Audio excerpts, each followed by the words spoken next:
Hey everybody, thanks for tuning in. Behind me, 2013 Ford Fusion, we're going to be replacing the rear brake pads and rotors. Before we get started, we want to put the electronic parking brake into service mode. Let me show you how to do that. Hopefully this is a good enough angle for you to see. So we'll put the key in, turn it to on, but we won't start the car, just in the run position. Then we'll put our gas pedal all the way to the floor and push down on our parking brake. Then we'll cycle the key off, on, keep holding it.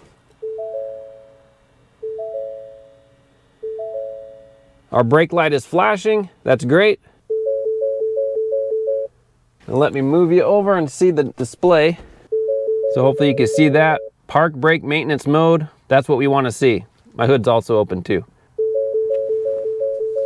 Now we can turn the car off, let go of our accelerator pedal and our parking brake. Now look back at the maintenance mode, and you can see we are still in park brake maintenance mode.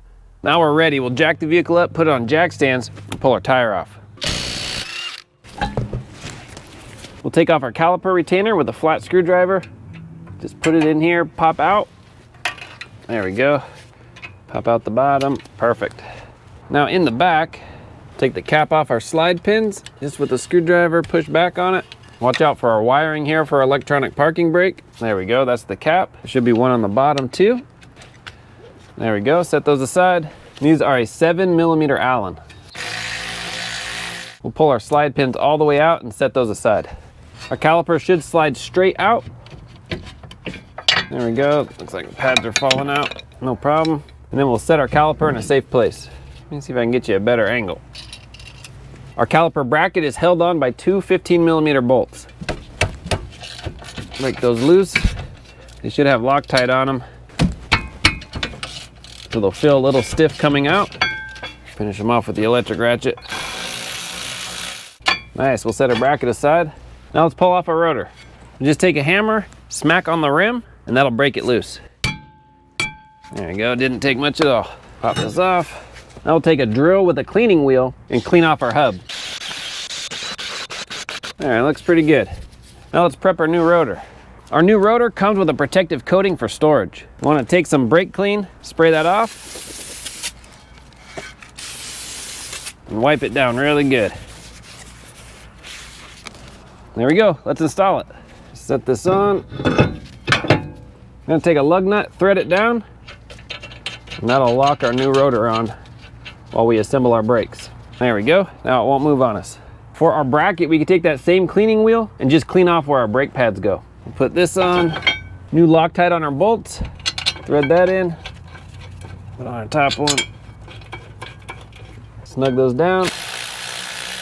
Now the information I have says these are torqued to 66 foot-pounds. Nice. When prepping our caliper, there's an important thing to note. There's a notch here on top and a notch here on bottom. On our brake pad, there's a little protrusion. We want this protrusion to fit in that notch. And if you notice, right to the left of the notch, there's a little rust spot. And on our little protrusion, it's been getting mashed down. If you need to move it, I have just a pair of needle nose. You can get in either notch. And we want to turn it counterclockwise, just ever so slightly.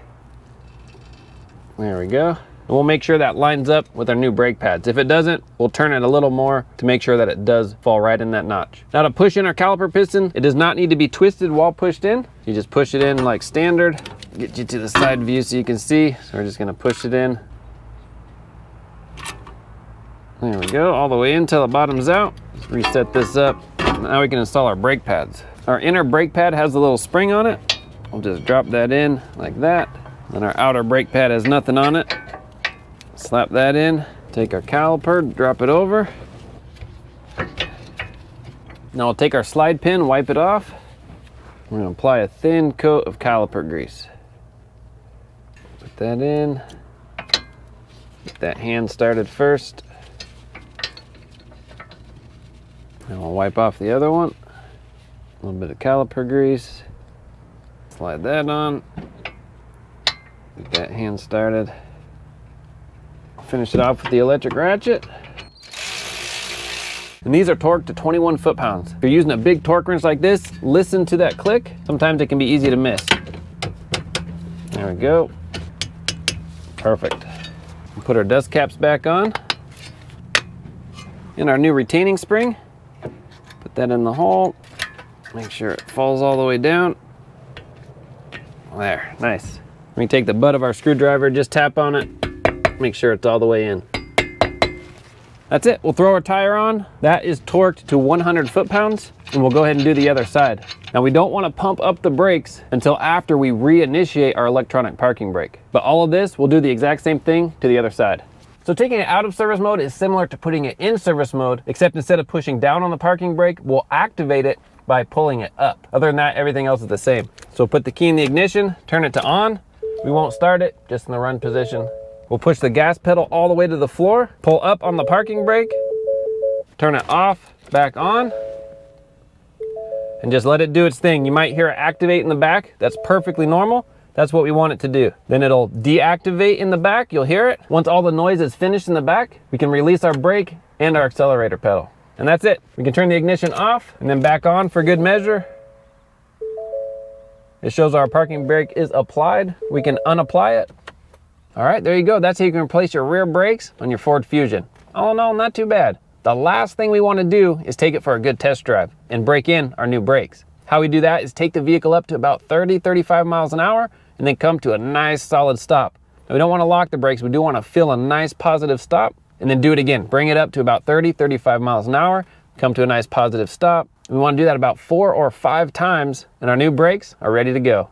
Thanks for watching. I'll have links in the description for all the parts and tools used. If you have any questions, comment, post down below, and I hope your repair goes well. Thanks for watching.